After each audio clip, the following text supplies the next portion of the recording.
Mga bay, ito yung ano namin.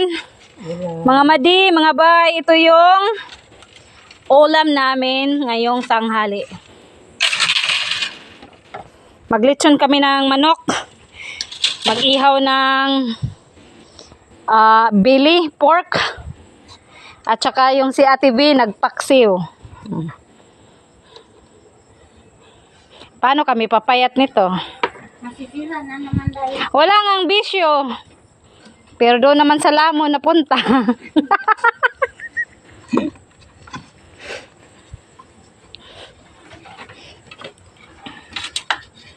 Kaya mag-ano kami. Ikalimang ano na yan? Lechon nyo? Litson.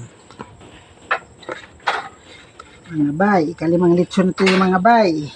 O, panglima na datong lechon nila dito sa bukid.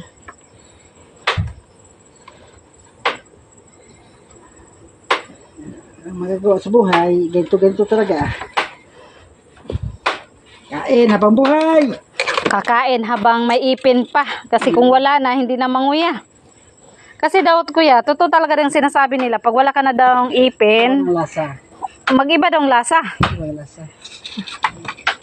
Ito na mga bay. Pero sa Family Big Shot kayo, matibay yung ipin nila. Ito bay. Matibay ng ipin ng Family Big Shot. Isipin mo. 65 years old, tinubuan pa ng ngipin. Last ngipin. Niwala ka nun, Bel? Ha? 65 years old, tinubuan pa ng ngipin. Wala. Huwag ka naman niwala. Oo. Mga bay. Imikos-mikos. Imikos-mikos. Mikos-mikos na yung manok. Yeah. Naka-ready na. Naka-ready na ba? Di natahiyan na ba? O, nilagyan ng ano sa ano, bawang, sibuyas, at saka Paminta! walang paminta, hindi bumili. Nilagyan Dito! paminta sa loob. Ang dami dito! Pamintabel. Habol natin. Ihabol mo yung paminta. At saka nilagyan ng tanglad, kung ano pali sa English, Yung baboy. lemongrass.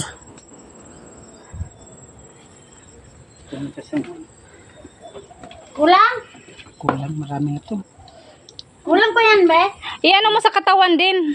Dito. Ano sa katawan. Dito po. Hmm. Mikos-mikos. Tapos dito sa loob. Hmm. Sa katawan lang naman at saka sa loob din. Yan. Katawan. Maanghang din yan. Mikos-mikos na mga bay. Tapos sama mo ko hanggang doon sa pagsalang. Ibang ano naman yun sa pagsalang. Hindi. Patuloy mo na eh.